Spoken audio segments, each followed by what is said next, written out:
السلام عليكم. اليوم راح اسوي تشريب دجاج، وهاي اول يوم قناتي الجديدة، قناتي ام عبير الورد اللي راحت.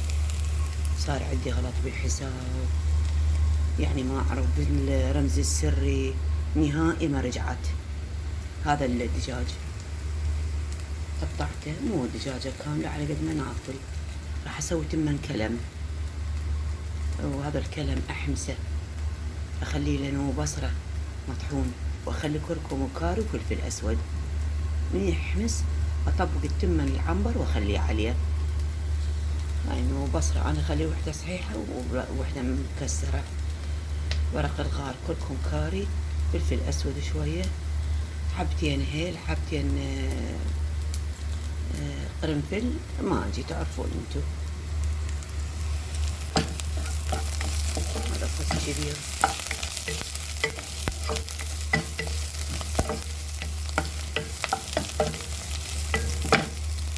راح انزل الدجاج.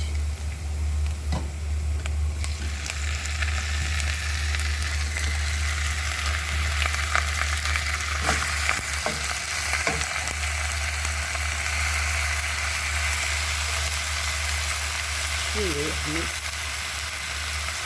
واخلي المكونات عليه بهذا الشكل. انا احمسه، مو ايبسه، بس اخليه فترة، يعني شوية اكثر يعني عليه حمس لما ينشف مية، وراح انزل عليه مية فاير. بهاي الشكل. هذا البروكلي الى ان يعني يحمس، يتقرب لونه يصير ذهبي. خلي عليه شوية ماجي، انه بصرة شوية، اكو مطحون شوية، يعني اخلي بعد فلفل اسود، كاري، كركم. وهذا غدانا كمل. هاي الطريقة اسوي البروكلي اني.